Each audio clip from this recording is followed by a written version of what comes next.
markii ugu horeysa ka wasaarad warfaafineed ahaan waxaan u hambaleynayaa shirkadda Dahabshiil Group qaybteeda Somtel waxaan ugu hambaleynayaa labada adeeg cusub ee ay ku soo kordhisay adeegyadeedii hore u jiray waa midka koobaad ah daafurka xirmooyinka doog oo sida aad ka aragtaan boorka halkaa ku qoran lagu raqiisiyey kharashkii hore u jiray duruufo jira aawadeed waliba waxaan jeclaan lahaa wali intaa inuu maaragtay hoos uga sii socdo maadaama waddanku uu ku jiro xaalad abaareed dadkuna ay la daaladhacayaan dhibaatooyinka rabaaniga ah abaaruhu ay kow ka yihiin insha allah ilaahayna uu roob aan ka rajaynayno inuu noogu deeqo qodobka labaad oo aan jeclahay inaan ka hambaleyno waxa weeyaan mobilkan la yidhi sim card la-aan buu maaragtay shaqaynayaa waad ogtihiin oo qof kasta mobilkiisa waxaa ku jira 2 ilaa 3 sim card oo kala duwan haddiiba aynu gaaray heer ah in aynu ka tagno ama aynu ka guurno maxaa la yidhaahdaa sim cardadii faraha badnaa iyaduna dabcan waa shaqo cusub oo ay ama maxaa la yidhaahdaa hore u socod cusub oo ay sameeyeen shirkadda Somtel iyadana waxaa waajib nagu ah inaan dhammaanteen u hambaleeyo anaga ka wasaarad ahaan waxa waajib uu naga saaran yahay oo dowladda Puntland guud ahaan waajibkeeda isgaarsiinta uu yahay shirkadaha isgaarsiinta ee ka dhisan dowladda Puntland dhulka ay maamusho oo aynu leenahay oo dhan in ay dalkan ugu shaqeeyaan si daafuraan ay ku jirto si cadaalad ay ku jirto si shacabkooda hagar la'aan ay ku jirto inay shirkaduhu shaqooyinkooda u gutaan annaguna ka wasaarad ahaan aan ula shaqeyno Somtelna ama Dahabshiil Group ay ka mid tahay shirkadaha isgaarsiinta ee Puntland ka jira oo iyaduna sida dhow sida shirkadaha kale aan ula shaqeyno waajibkuna uu yahay inaan kaantaroolo haddaanu nahay dowladdii Puntland gaar ahaan wasaaraddii warfaafinta adeegyada kala duwan ee shirkaduhu ay bixinayaan marka Somtel Group waxaan mar labaad iyo mar saddexaad iyo mar afraad ugu hambaleynayaa labada adeeg ay soo kordhiyeen adduunkuna maanta meeshuu maraya waad ogtihiin heer waxaa la gaarayaa oo hadda tijaabo ku jira in telefanadu ama internetkuba ninkii la oran jiray Elon Musk waxaan u maleynayaa Tesla Group ninka iskale ama company-gan hadda la yiraahdo Tesla inuu yaan filayaa oo reer California inuu hadda caalamkii ku soo kordhiyey telefoonkaagu si toos inuu ula shaqeyn doono maxaa la yiraahdaa satellite-ka oo wax badan laga maarmi doono shirkadaha reer Puntland iyo guud ahaan shirkadaha Soomaaliya oo maanta aynu daafurayno adeegan waxaan rajaynayaa iyaguna inay qayb ka noqon doonaan horumarka caalamka uu gaaray iyo in ay Puntland ku soo kordhin doonaan intaasaan oranayaa waxaa ii dheer oo aan fursadan rabaa inaan uga faa'iideysto ka dowlad ahaan waxaa jira barnaamij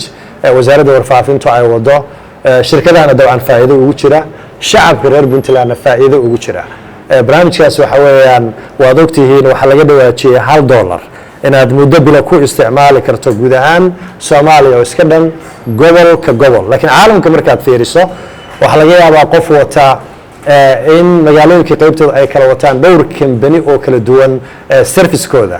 hase haatee caalamku heer uu gaaray ah inay iswici karaan inay isla hadli karaan adigoo Golis haysta adigoo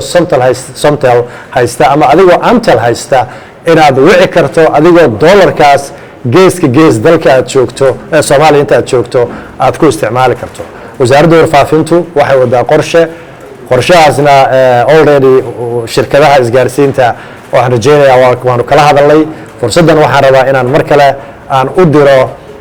shirkadaha isgaarsiintu inay ka shaqeeyaan sidii barnaamijkii ahaa iswuucidda shirkadaha dhexdooda ah laga shaqeeyo Somtelna ay hormuud ka noqoto sida ay barnaamijyo badan hormuud uga tahay taasina ay kalifayso ama ay sababaysaba in adoo gardafuud jooga aad wici karto qofka laascaanood ama cayn ama gaalkacyo jooga ama sanaag jooga ama boosaaso jooga oo Somtel wata $1 Amtel Somtel iyo Golis ay ku wada hadli karaan barnaamijkaas wuxuu qiimo weyn u sameynayaa guud ahaan reer Puntland wuxuu qiimo weyn u sameynayaa shirkadaha isgaarsiinta waxaan rabaa dalabkaas insha Allah shirkadu inay qaado shirkadaha kalena iyaguna ay maaragtay qaadaan oo ogaadaan arinta ugu dambaysa oo rabay inaan ku soo gabagabeeyo waxa weeyaan dalku wuxuu marayaa duruufo abaareed oo runtii aad iyo aad u ba'an oo meel xun runtii maraya. shirkadda waxaan ka codsanaynaa iyaguna inay soo kordhiyaan amaba ay furaan akoono dadkaas reer Puntland oo dhibaataysan sida shirkadaha kale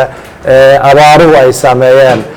xooluhu ay ka dhammaadeen. haddii adeegyada loo sameeyey adeegyada dadka isticmaalaya dadkiin in wax lagu celiyo ay runtii aad iyo aad u mudan tahay, bal taana shirkaddu inay qayb ka qaadato oo arrimaha abaaraha ay akoon u samayso dadkana la caawiyo. waan rajaynayaa horena way u caawin jireen, haddana xaaladdu meel adag bay maraysaa. xukuumadduna waad ogtihiin madaxweynaha dowladda Puntland mudane Siciid Cabdulaahi Deni wuxuu ku baaqay ayaan dhoweyd shirkii barnaamijka abaaraha in xukuumaddu ay bixinayso ay ku deeqday lacag 1 milyan ah. Somtel Group iyo Dahabshiil waxaan codsanayaa arrintaa inay qaybtooda ka qaataan. ugu dambayn